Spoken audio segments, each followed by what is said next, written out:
and namaskar to everyone. I am Ayush, representing Voices from the Periphery. It's both a privilege and an honor to welcome you all to today's lecture on Writing Gender History, the Politics of Representation. We are deeply fortunate to have with us the distinguished Professor Shalini Shah, a luminary in the field of ancient Indian social history and gender studies, currently serving as a professor at the University of Delhi.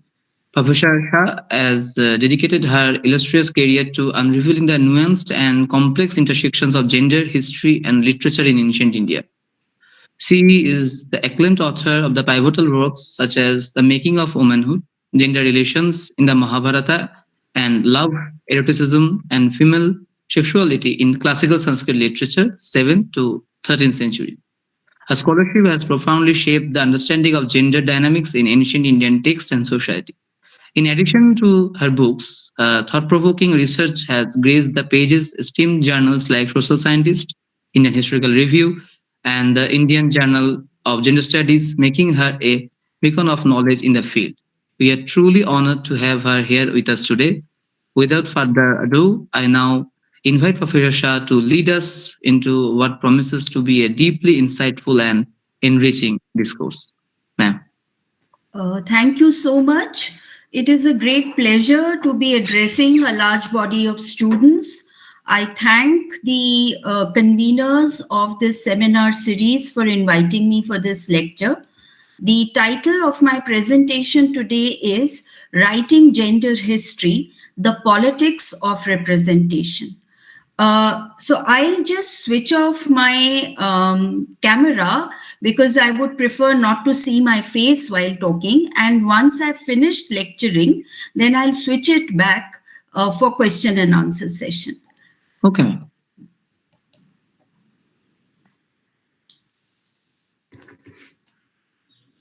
History is a reconstruction of past, and this reconstruction is based on sources. However, for a very long time, the sources were all male-authored texts, be it chronicles or archival documents. No wonder then that Jane Austen remembers history as the quarrels of popes and kings with wars and pestilence on every page, men also good for nothing, and hardly any women at all. Women neither authored the sources nor did these sources reflect female consciousness. Partly this was due to the very nature of the discipline of history, which, as Napoleon once famously remarked, was written by victors. And in patriarchy, his story was a record of the grand narratives of public and political, where great men alone were seen as making history, and this history then needed to be preserved for posterity to learn from. On the other hand, women were perceived as non-actors. What was there to learn from a woman? She was born, she gave birth, she died. As far as androcentrists were concerned, women did not make history. Therefore, they had no past, as Simone de Beauvoir lamented in her truly ovarian work, The Second Sex. Furthermore, since men, at least great among them, had a toehold in past and their memory was being preserved for future, they could transcend time. Women, on the other hand, remained immanent. One way to write women into history was by finding new sources which would allow introduction of women as subjects in history. While for a more modern period, adopting this strategy was fruitful, this was not the path easily accessible for researchers of very ancient past. For reconstructing history of antiquity, old sources which were the only ones available, could not be jettisoned. However, they needed to be interrogated with new sets of questions. And these questions could be formulated with the help of new epistemologies such as patriarchy, women's culture, gender, and so on. In today's lecture, I would argue that by reading sources against the grain, we can recover a very different history from the one intended for us. Feminist scholars have repeatedly pointed out that marriage is a crucial foundational pillar of a patriarchal family. The Brahmanical Dharma Sutras, like Manusmriti, have valorized Brahma, Arsh, Daiv, and Prajapatya form of marriages, which involved the gifting of the girl in Kanyadan to the bridegroom by her father. Yet we find women who critique this form of marriage and question the legitimacy of its transactional nature. In Yashas Tilak Champu, a Jain text of early medieval period, Queen Amritmati characterizes such a marriage rite as being sold by the parents in the presence of the gods, Brahmins, and fire. Dev Dvij Agni Samaksham Matri Pitri Vikritasya. In such a marriage, Amritmati argues cogently, a husband can be the master of his wife's body, but not of her heart. Amritmati asserts the reciprocity of love as an essential condition for conjugal harmony. She says that there is nothing in the world that men cannot do except rekindle emotion in a heart filled with disgust. For who indeed can unite two hearts that are like two iron balls, one hot and the other cold? Interestingly, though we get reference to Swayamvara form of marriage, albeit only for the Kshatriya princesses, which involved self choice by women in ancient Sanskrit texts, Kunti and Devyani had such a marriage, yet we find that its radical implications were sought to be downplayed by converting free Swayamvar into Virya Shulka Swayamvar. As you may recall, both Sita and Draupadi had such a marriage. A Virya Shulka marriage had fathers, in this case Janak and Drupad, fixing the terms of the contest of bravery, which would allow them to acquire the most desirable son in law. In the Mahabharata, we find Princess Amba of Kashi lashing out against her father, whom she calls foolish and slow witted, Mandapitaram Mudachetas, and also Bhishma, who gate crashed the marriage hall and abducted her against her wishes. Amba denounced the charade of the Swayamvara marriage, which refers to women's self choice, but in reality never gives it to them. So, as a mere prize for the feat of manly valor, Virya Shulkin, Amba perceives herself as no better than a prostitute, Panya Stri, and she thunders at the injustice, Anyay of it all. The eight form of marriages noted in the Dharma Shastras also refer to the Gandharva form of marriage, which is based on the mutual consent of the couple.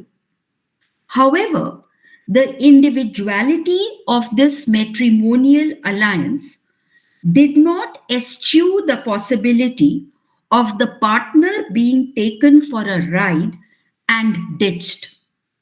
This reality is outlined in Dushyanta Shakuntala alliance, which is first mentioned in the Adi Parv of the Mahabharata and then more famously in Kalidasa's play Abhigyana Shakuntalam.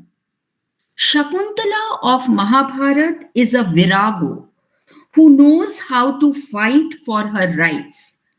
Shakuntala walks into Dushyanta's court, Sabha, a public site of kingly authority, all by herself while holding her son Bharata's hand. She demands from Dushyanta her due as his wife and mother of his son. When Dushyanta refuses and instead abuses her, calling her a dusht tapasi and a common whore, punshchali, Shakuntala remains unfazed and asserts, "My kul is greater than yours," and curses her son's father, "May your head break into 100 pieces." Shakuntala throws an open challenge to the king, one of whose prerogatives is to decide on his successor, that even without his acknowledgement, her son Bharat would one day rule the entire kingdom. Moreover, she has the last word when she tells Dushyanta that she would not like to stay with a man who abuses trust and is a liar. Kalidas, in his play Abhigyana Shakuntalam, emasculates Mahabharat's virago of a lady Shakuntala into something that is beyond recognition. In this play, the setting of Shakuntala's meeting with Dushyanta is in a more private spatial zone of Yagyashala, which precludes any possibility of public indictment of or shaming of the unreliable king. Furthermore, Kalidas presents Shakuntala as a devitalized figure who shivers with fear. Shakuntala Bhita Vepate cries copiously and instead of cursing Dushyanta, curses her own fate. In this play, too, Dushyant is depicted launching a tirade against Shakuntala's character.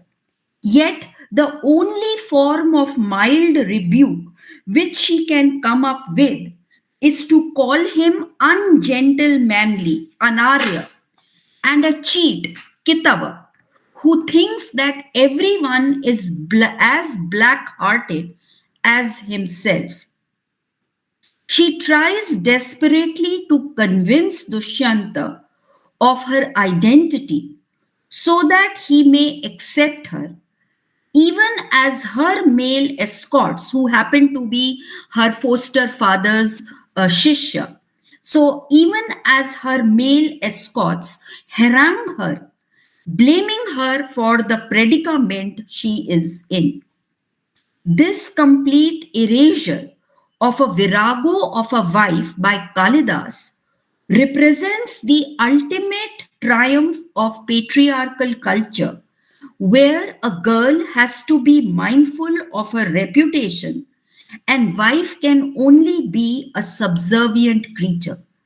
Therefore, Shakuntala's escorts insist on leaving her with Dushyanta because, as they tell her, husband's authority over his wife under all circumstances is supreme. Dareshu Prabhuta Sarvotmukhi.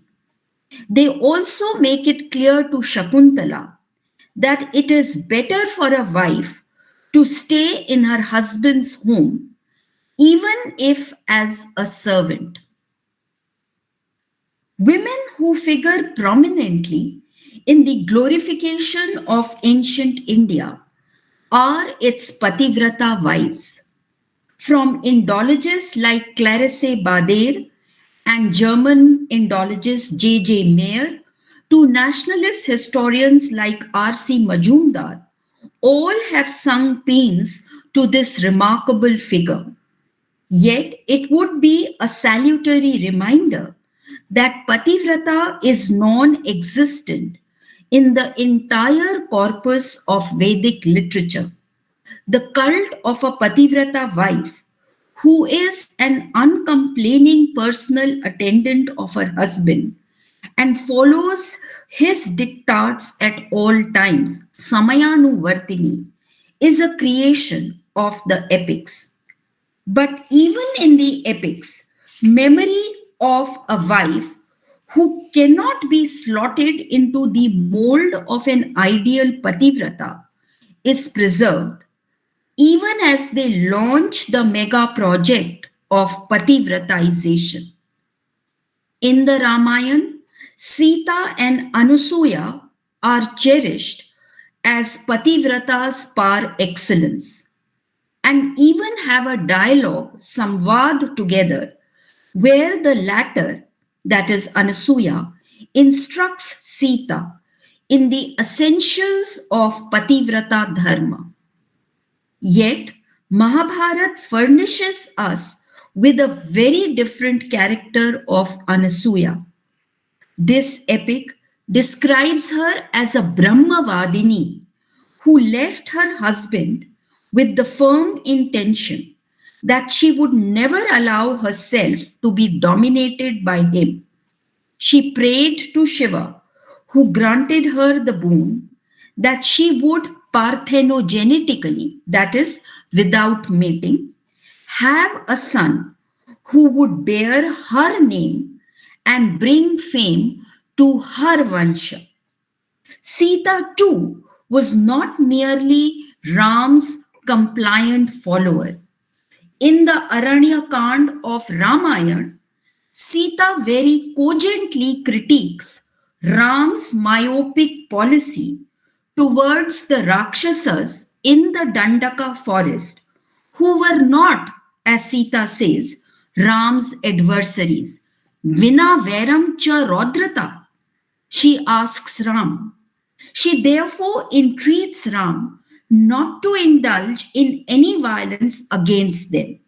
For Sita, Dandaka forest was abode of Rakshasas. Rakshasan Dandakashritan.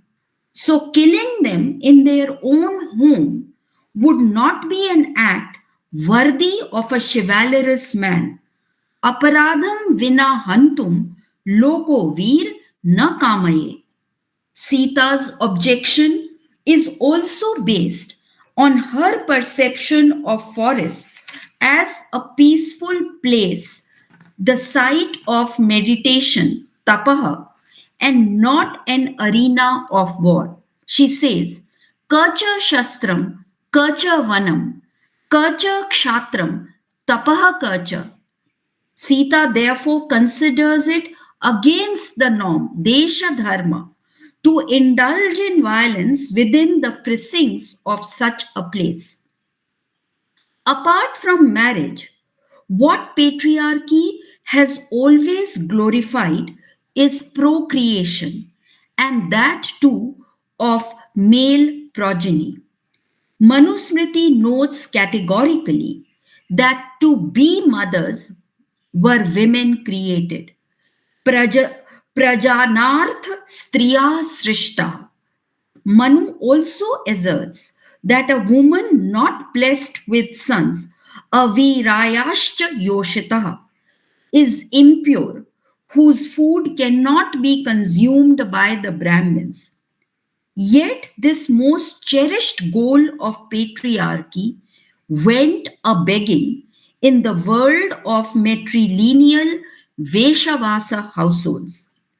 Kshemendra in Samay Matrika expresses the view that giving birth, prasava, is a curse, shrapa, for a woman's youth, yavana, being particularly harsh on her breasts. A board thus contrasts the physical attractiveness of the Vaishya with a Kulvadhu, who were seen as constantly pregnant, Nitya Prasuti, with their youth destroyed, Yavan Hata. And in Damodar Gupskuttini Matam, a board even firmly asserts that it is the birth of the daughter alone which is desirable. Duhita eva shlagya. In the huge corpus of classical Sanskrit literature, Naika, who is always youthful, Yavanastha, and pretty, Surupa, exists as a fetishized object of male gaze and male desire. Thus, Nakhashikha Varanan abounds in the literature where every single female anatomical part is libidinally invested for male consumption. On the other hand, the Naika is neither entitled to her own desire nor has the power to claim the gaze. To borrow Berger's analysis of European art, men alone look and women watch themselves being looked at. But in spite of this pervasive social reality, amply reflected in the Shringari erotic literature, we do find dissenting women voicing their opposition. Poetess Sheila Bhattarika boldly questions the male prerogative to an erotic life even when elderly, though women are denied the same. She asks, how unjustified and improper is the decree of fate, which makes men succumb to the sentiment of love even when they are too old for it, especially when we see that life of women is not limited by the sagging of their breasts. Actually, sagging torso is the physical sign of aging in women. And this is what Sheila Bhattarika was referring to. In another unique verse, poetess Vijjika claims the erotic gaze for herself. She wants to look with erotic passion that holds her man. Vijjika says, erotic fulfillment lies in the mere interlocking of the eyes of men and women. If a man desires physical union, even after being a target of a woman's love glance, then woman is at fault. For after reaching below the buttocks, nitamba, even animals realize the sexual goal, ratifal. This verse of love in union, Sambhog Shringar, thus clamors for an emotional intimacy in the union rather than treat the partner as an inert object of sensuous gratification. What is also noteworthy in this verse is that the Naika, even as she claims the gaze, does not objectify her partner. The phallic world also takes pride in silencing women. Its latest reminder, of course, is the Taliban's diktat in Afghanistan. In the Brihadaranyaka Upanishad, Gargi locked horns with Yagyavalk in a public debate and was able to pose some sharp questions to him. When Yagyavalk was unable to answer them, instead of appreciating Gargi's intellectual brilliance, he bullied her and threatened her to keep quiet, lest her head was chopped off. We do not hear of Gargi thereafter. Brihadaranyaka Upanishad tells us, Gargi Vachaknavya Upararama. Gargi, the daughter of Vachaknava, fell silent. It is a truism that speech is empowering. When you can speak, you also learn to cultivate the mind, which acts as an enabler to speech. Thus, poetess Vijjika quite self consciously calls attention to her intellectual attainments, disdaining poet Dundee's description of the goddess Saraswati as all white, Sarva Shukla, in his text on poetics titled Kavya Darsha. Vijjika declares, not knowing that I have a dark complexion like blue lotus, Dundee has vainly said that Saraswati is all white. Vijjika's intellectual intransigence was such that she openly boasted about her genius. She says, one was born on the lotus, another on the beach, and a third of the anthill. These three, Brahma, Vyas, and Valmiki, are great poets, and to them I pay my homage.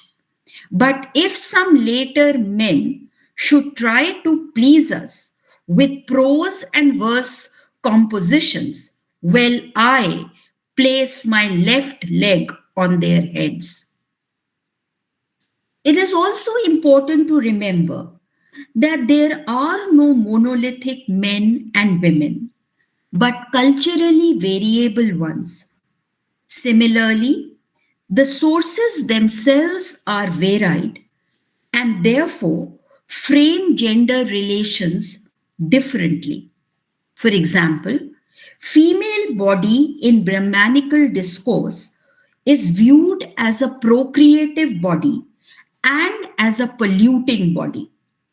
In Tantric and Charvak discourse, on the other hand, no negativity is imputed to the female body, which is seen as an abode of divine, nor are bodily pleasures deprecated. For the materialists, that is the Charvaks, the Lokayats, sensory perception is the only reality. On the other hand, in the ascetic discourse of all hues, be they Brahmanical, Buddhist, or Jain, somatophobia or hatred for body is inextricably linked with misogyny. This misogyny had two reasons. First, an attractive woman was seen by the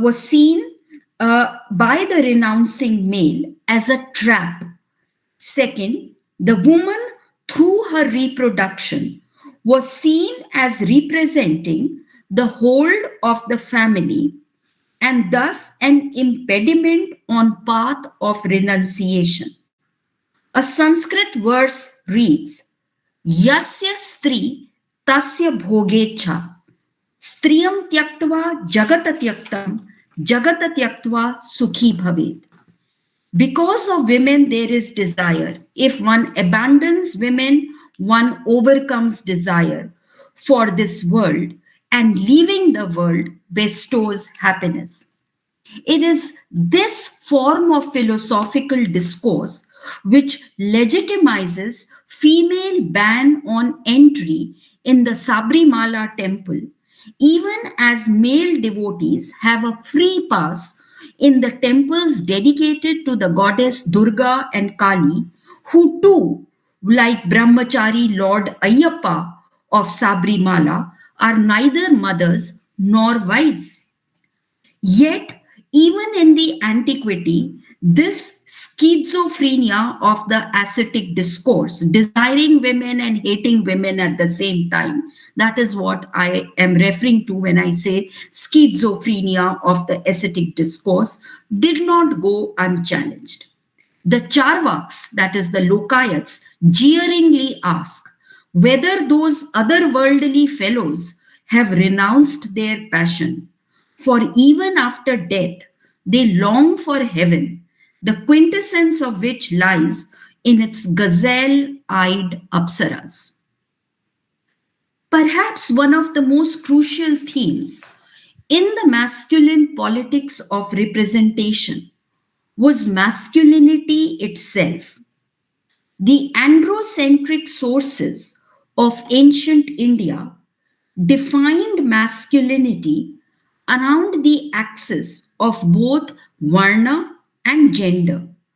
For instance, while generosity was a virtue for Kshatriya male, to receive was a Brahmin's prerogative. Yet it did not demean his masculinity in this act of receiving. Anger was an emotion that characterized both Kshatriya and Brahmin, but only the Brahmin's anger had power to curse. Sexuality was a very important arena for the display of masculinity.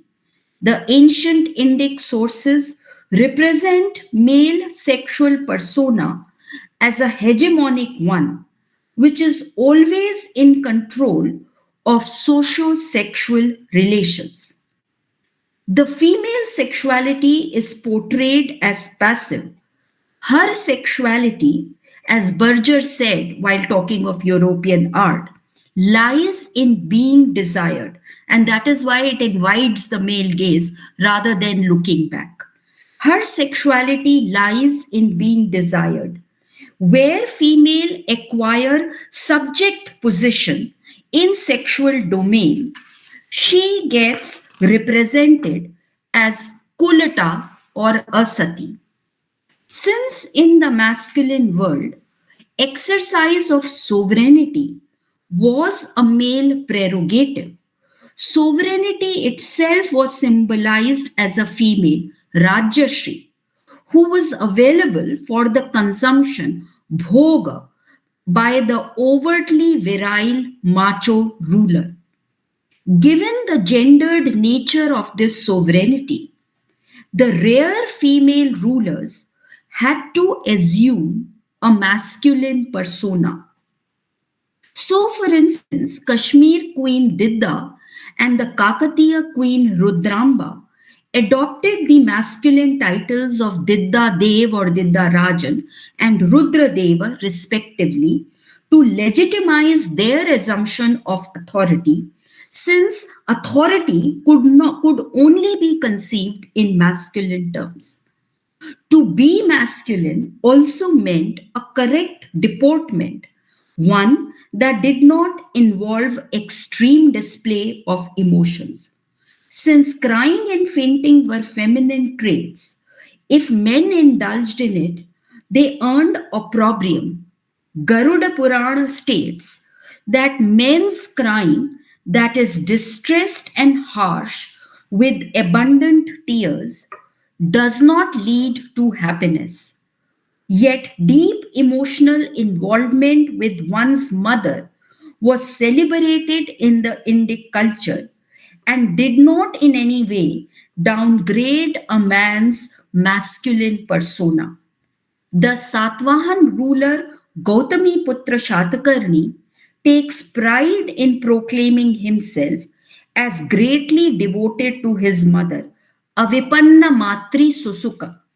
Furthermore, man's malehood is foregrounded not just in contrast to femininity, but also quite crucially vis a vis the defective male, who are therefore not men, napunsak.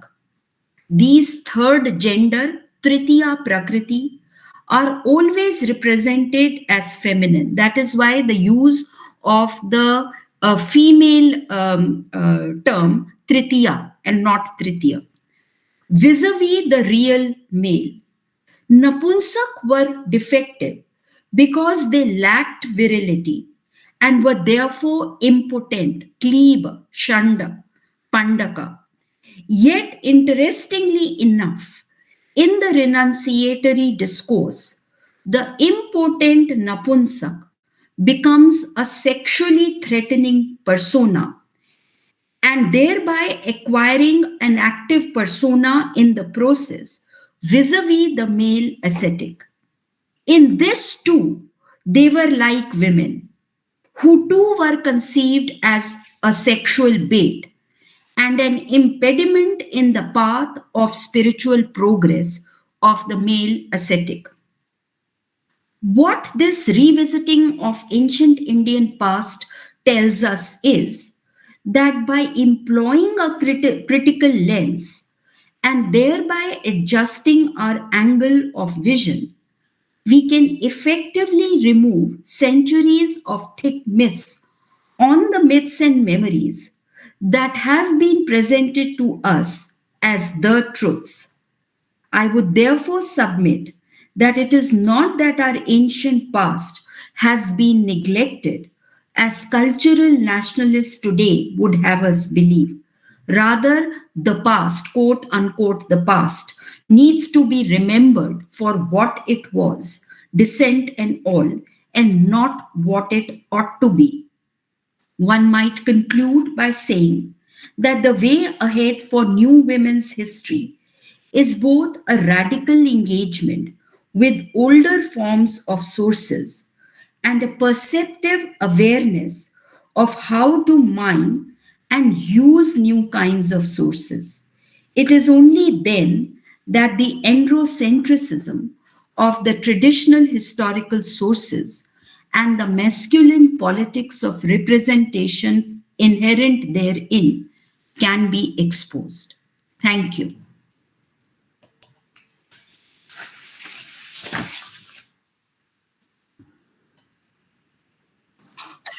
Thank you, ma'am, for this astonishing lecture, ma'am.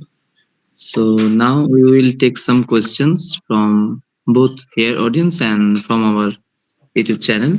So if Yes. anyone has any question, they can write in the chat box or they can unmute themselves and ask the question.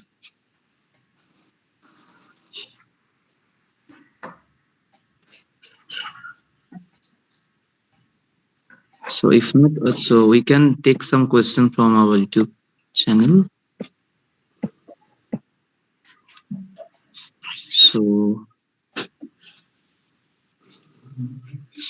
so here is a question, ma'am, is asked by Mariam. Mhm.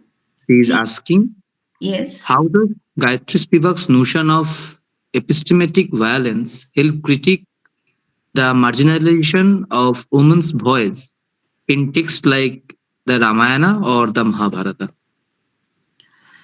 Well, Gayatri Chakravarti Spivak is a post structuralist, and I am not particularly in favor of giving a post structuralist analysis. I don't think that one can only think of truth or realities only in the discourse particular.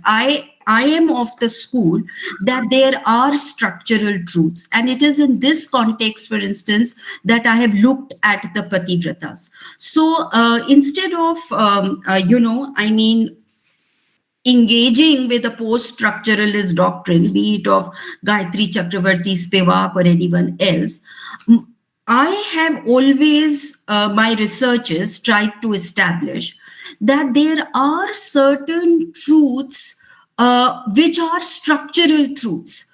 And if you engage with those structural truths, can you arrive at the next stage of a more equitous society? That you it is not possible to say, I mean, for instance, as in the discourse of Pativratas, some post structuralists have argued that that even when you look at the Pativrata, in the Pativrata Samvad itself, it's a question of give and take. I have argued that it has never been a question of give and take. There is only a certain way that a Pativrata wife can negotiate her space within a patriarchal household. So that is the kind of position that I have, taken vis-a-vis in my analysis of both Ramayana and Mahabharata, and in that essay on the Pativratas, which was published way back in 2012, if I remember correctly, in Social Scientists. So I would respectfully ask this student to, or whoever this person is, to have a look at that and look at my post-structuralist critique of which is sort of a Gayatri Chakravarti's Spivak. Although Chakravarti Spivak herself has not written on it, there are other post-structuralists who have written on it. Ruth Vanita, for instance, has taken a post-structuralist position and written on it. Thank you, ma'am, for this. And now we will take another question from it. So, Aditya Shankar Chattopadhyay is asking one question. How does Judith Butler's theory of performativity reshape our understanding of constructed gender roles in texts like the Mahabharata, especially through the character like Shikhandi? Yes. Again, a post-structuralist, I believe there is a particular,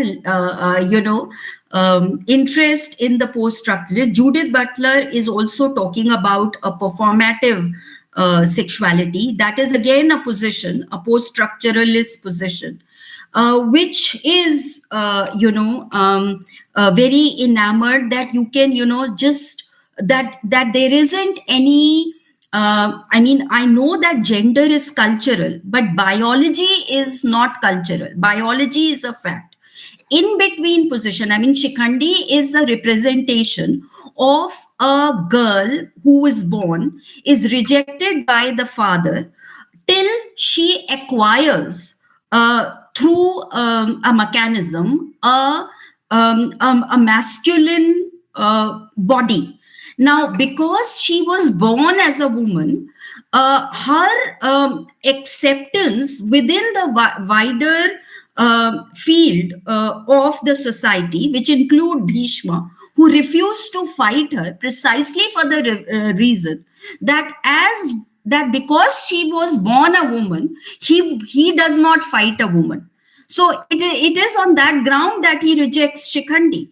Now, but the Shikhandi, because she had, which is only when she acquires a male body, that she can be represented as a soldier in the battlefield on Kurukshetra. So there is a problem there of the post structuralists thinking that that gender is nothing more than performative. It is true that gender, in the sense that cultural, this thing you can sort of keep repeating, you can keep saying that pink is for a girl, blue is for a boy, and so on and so forth. But that is only true till the culture is there. It has nothing to do with your biology. Your biology is what it is. You can say that I want to change my pronoun and I want to declare myself as a woman, but it will still not change the reality of your chromosome. It is not going to change the reality of your body. Because a man declares that I'm a woman and therefore I should be accepted a woman, it's not going to bestow on him a uterus. So there is a major problem, in the post-structuralist, which is being categorized as woke. And in fact, the entire Trumpian victory, I would say, in just concluded United States of America election has had a lot to do with how the woke philosophy, which is building a culture just in the mind, and therefore is a completely disconnected with the reality of the society. So what will you tell the women who are fighting for their rights, that there is no women? It's just an empty sign. But then why is it that if woman is nothing but just an empty sign, it's just a name, it's just a title, why is she afraid to go out alone in dark? Why is it that she's the one who is raped?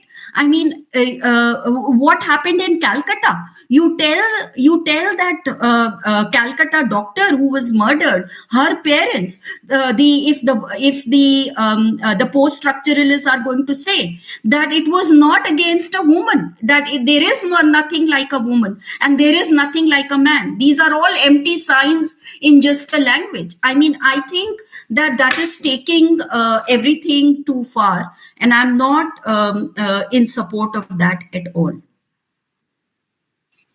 Thank you, ma'am.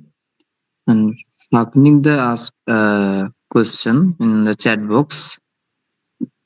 And Shaknika said that I was wondering if we can juxtapose Brahmanical domesticity with the Jain and Buddhist articulations of the domesticity, especially owing to the focus on ascetic ideals of the latter.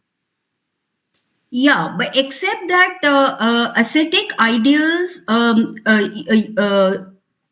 are there in all the philosophies, very pronounced in Buddhist and Jain, which have these orders of monk. And in fact, the Vedic, this thing, at least to begin with, had no order of monk. The sannyas ashram, the four ashrams that we talk of, the sannyas ashram was added to it only later. It was not something which was there earlier. There were only three ashrams: the brahmacharya, the grihastha, and the vanaprastha. And even when the sannyas became part of the four ashram, the of the dharma shastra was that you could not skip any ashram. You had to pass from one to the other, and only at the last point, you could sort of take to the sannyas ashram. So but because Buddha left his this thing at a just after his having become a father. So in a way, he left a grihastha ashram, and without telling his wife, without telling his father, take on that it is a very pronounced thing. The ascetic, this thing is very pronounced in Buddhism and is valorized a lot. It is not similarly valorized, at least initially, in the Brahmanical discourse. So I don't know exactly what the person who's asking this question wants to know, but as far as the ascetic doctrine is concerned, ascetic doctrine is there in all three, more pronounced in Buddhist and Jain discourse historically, but nonetheless present in all. For instance, the Vairagya Shatak of Bhartrihari would come under the Brahmanical discourse, and their notion of, their notion is castigating the female womb. Because that is the hold of the women on the and therefore a path to the as an impediment on the path of renunciation. And similarly, this notion is there, in all kinds of ascetic doctrine. Even the later ones, like the early medieval, the Gorakhnath sects and all, it's the similar misogyny linking of the asceticism with misogyny. Both these things are there in all these discourses. That is something which is common to all of them. I mean, I would say patriarchy is common to all of them, all these discourses of asceticism. And it is questioned only by the tantricism, and it is questioned in of course, the Lokayats have always critiqued any such, because for them there is no reality beyond perception. So that is the Lokayat position. Thank you, ma'am. We will take one last question. It's asked by Rakhi. She's asking, how does John Scott's concept of gender as a category of historical analysis reframe the understanding of women's role and agency in the Manusmriti? Well, it does, because if you just apply Joan Scott's the most important article of hers on gender as a useful category of historical analysis, looks at gender in four features of gender. It talks about the symbolism. It talks about the various prescriptive norms which gives us the meaning of symbolism. It talks about the subjective identity. So these are the various means by which Joan Scott defines gender. That this is how the gender plays itself out. And if you apply these things in the reading of Manusmriti, you can place Manusmriti, as many scholars who have worked on Manusmriti and from the perspective of gender have done, of the time period. What is it? It's like placed between the post Vedic and the later Smritis of the Gupta post Gupta period. So it's a midway kind of a position. So you can talk in terms of the historical context of Manusmriti. You can talk about the symbolism. I mean, for instance, if I just mentioned in the course of my lecture of women as mother.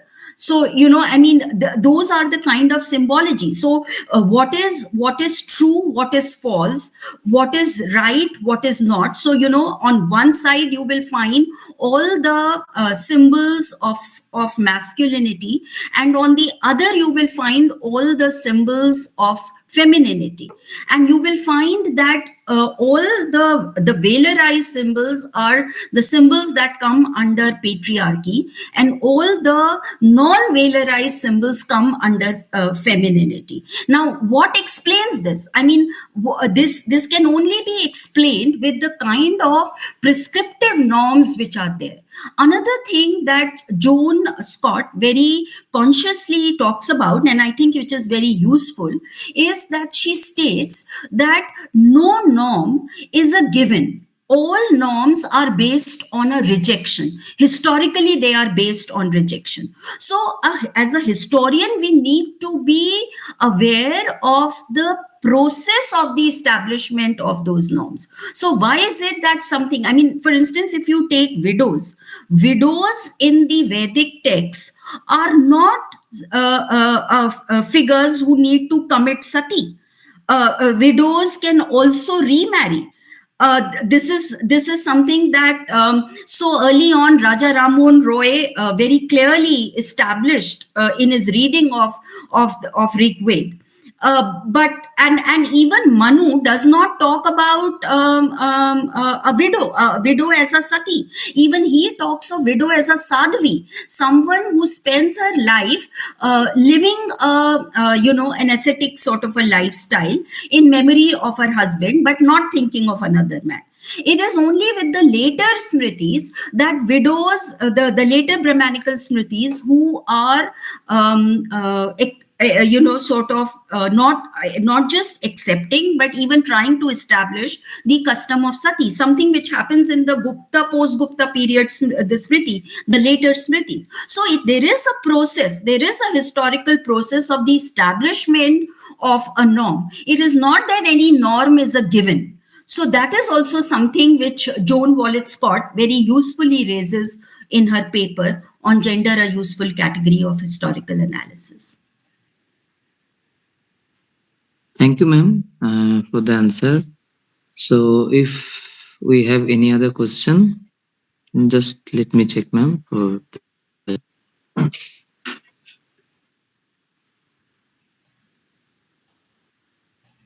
So no, we don't have any other question. So thank you, ma'am, for this astonishing lecture, and thank you for joining us today. Thank you so much. Thank you. Thank you so much.